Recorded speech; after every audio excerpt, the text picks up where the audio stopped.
Hello, my friends, and welcome back. Thank you very much for being with me again today. This is the daily update summary of the Ukrainian Front. I get information from the Ukrainians, straight from them, and it's a general, status what's going on over there. I made some videos this morning with particular events, like what happens in Bakhmut, which those guys are going to be encircled pretty soon. I think Bakhmut fell about a few days ago. That's my gut feeling. That's one. The other one, the Russians attacked now are on 5 fronts and on offensive, and they're advancing. Not 4 anymore, 5. And as I said, this is a general assessment coming from the Ukrainians. So let's go to Ukrainska Pravda. Put your Ukrainian filters on. So you cannot be too much propagandized. The same thing is true when I use a Russian media outlet. Put your Russian, protections, so you don't get propagandized by the Russians either. So, Russians launched 4 missile attacks on Sunday, injuring people, General Staff report. This is just a BS title or headline because the main thing is coming here. So this article comes from February 5, 2023. I mean, if you think that the whole day, that's all what happened, 5 missiles attacks on Sunday, that's why it's like, okay. I wouldn't even put that as a title, but hey, I'm not working at Ukrainska Pravda. So on Sunday, 5 February, Russians launched 4 missile attacks on Ukraine, 2 on the city of Kharkiv and 2 on the town of Druzhkivka in Donetsk Oblast. The occupiers also launched over 40 attacks using multiple launch rocket systems. The source is the General Staff of the Armed Forces of Ukraine. Details. Russians continue to carry out regrouping on some fronts. They concentrate main efforts on conducting offensives on the Kupiansk, Liman, Bakhmut, Avdiivka and Novopavlivka fronts. Well, and if you wonder what it is, that's my leather seat, not my fart. Okay? Well, I got like, oh my God, what the hell is that? So anyway, here Kupiansk is the new kid on the block. The other ones were on and off, Bakhmut, Avdiivka, and they were kind of like all the time in the past 6 months. Then Liman showed up, Novopavlivka showed up, and then now Kupiansk. And in the morning I mentioned, based on the Ukrainian media outlets, I think, and I think it was some Reuters as well, saying that actually the Russians are advancing, but with small steps, baby steps, okay, on these fronts. Anyway, the key word here is advancing. During the day, the Russian occupiers launched 4 missile attacks, 2 of which targeted the civilian infrastructure of Kharkiv and resulted in a completely destroyed building of an educational facility and 5 injured civilians.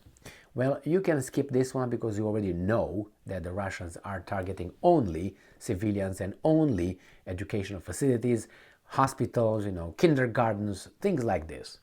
Now, 2 Russian missiles struck Druzhkivka in Donetsk Oblast, 4 apartment blocks, and a kindergarten were damaged. I didn't read this article, by the way, before I started, but here you have it. The kindergarten were damaged. 4 civilians received injuries of different degrees of severity. Guys, if you say so. So, move on. In addition to this, the occupiers launched over 40 attacks using multiple launch rocket systems, particularly on civilian facilities on Kherson. Jesus Christ.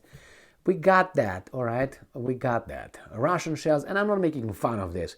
I just, stop that.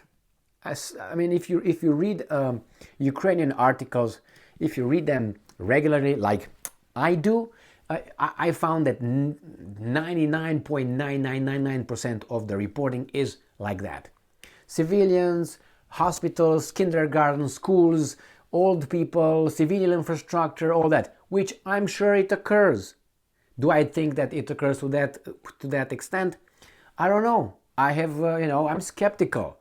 Now, even if that happens, that the frequency these guys are mentioning over there, they almost never mention the Russians destroyed, a tank, or destroyed a military position. Almost never. Let's say from 300 articles, maybe in one article. Okay, I can't give you 1%. I have to give you, one third of a percent. That's what I should give you. And it's annoying already. We got it. There were criminals. Got it. Who the hell you want now to get that one? We got it. I think even the tards, even the ones below 86 IQ, even the lemmings got it. Oh, you're afraid they're gonna forget? You're right, because their attention span is 5 minutes. I got it, like a deer. In the woods, the deer has up to 5 minutes attention span. So if she's like, hop, you stop. 4 minutes 59, 5 minutes. Okay. Why? Because she's like, and then 5 minutes, the same as lemmings. So let's move on here. So I'm whatever. Let's move on here. The threat of further Russian aircraft and missile attacks remain high all throughout Ukraine. On the Volyn, Polisia, Siversk and Slobozan fronts, the situation has not changed. Russians preserve their military presence in the border area of Ukraine but do not form offensive groupings. A number of settlements were under attack, and they give us about 15 in Kharkiv Oblast. So this is north. Oh, story continues, thank you. On the Kupiansk front, Russians launched attacks on the settlements of Ivanivka and then Kilsivka, Kucherivka, all with K. Can you see? Outside of Ivanivska, we got Kucherivka, Kislivka, and Kotrila, and in Kharkiv Oblast, go figure, as well as on Novoselivske and Stelmakivka in Luhansk Oblast, now in the middle, like in the east. The other ones were a little bit northeast. On the Liman front, the occupiers attacked the settlements of Terny in Donetsk Oblast and Makivka, and then Kramina. And Kramina was bad at one point for the Russians, but I see that nothing happened here. They attacked the settlements. The Russians attacked the Kramina, and Kramina was like, oh, the Ukrainians are going to be able to do nothing. All this in Luhansk Oblast. Okay, and to put everything in perspective, I will put a map up here so we know what the hell are we talking about here. So they started here in Kharkiv, right here. This is the east, obviously, East Ukraine. So Kharkiv, right here. So the fight is occurring in Kharkiv, half of Kharkiv right here, and actually not even half. Then you have Luhansk, Donetsk, Zaporozhye, Kherson, and Crimea. Now Crimea is Sevastopol, the capital here. So Crimea is gone. Kherson is, they're still fighting over here on the whatever it is, the Kherson city is. Then they fight here in Zaporozhye, Donetsk, Luhansk, Kharkiv. Now sometimes they start explaining the Chernihiv and Sumy Oblast. But in this article so far, they started with Kharkiv, they moved down Luhansk, Donetsk, and they're going to go down Zaporozhye and then Kherson. So let's see where we were here. So on the Liman front, now Liman is somewhere here on this area. And the same, when you go down here, Bakhmut front is lower than south of Liman. Now let's, Kupiansk. In Kupiansk front, Russians launch attacks on the settlements of, I already said that. Now Kremina in the Liman front. On the Bakhmut front, Russians launch attacks on the settlements of Spirne, Berestove, and Krasna Hora, Bakhmut, and for 5 more settlements in Donetsk Oblast. Donetsk Oblast, right here. Now, on the Novopavlinka front, the occupiers launch attacks on the settlements of Vuhledar. The Vuhledar, supposedly the Russians are overwhelming and encircling. And all this in Donetsk Oblast. So we're back in business, still in here, down here somewhere to the south. Now, in Kherson front, no, what the hell, no.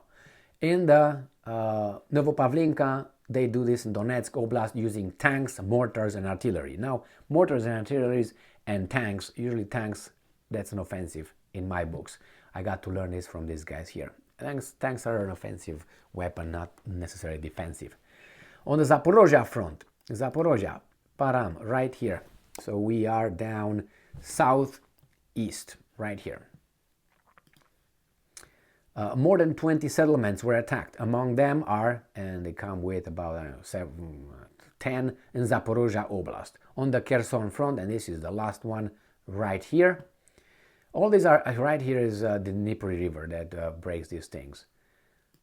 So in the Kherson front, the occupiers launched attacks on the city of Kherson as well as the settlements of Zolota Balka and about 7 more in Kherson Oblast. 15 settlements in total were under attack.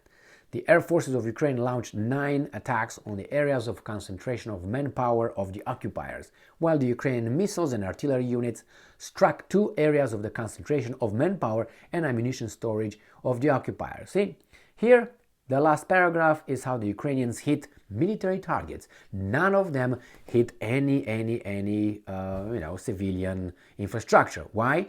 Because they're very good and they understand. And the Russians are just as they are. You know what I mean? Yeah, so got my goggles down, so now the filter is gone. I hope you get your filter down, or maybe for my BS, you keep the BS filter up. Anyway, not BS here, it's just this is how the Ukrainians are reporting the status of the front, what's going on over there. So, not much, remember, not much now, they say, but in the morning it was on 5 fronts, and believe me, Bakhmut by 2 days is done. The Ukrainians are going back, all right? Thank you very much for being with me again today. Stay strong, stay smart, look for the truth, and be just.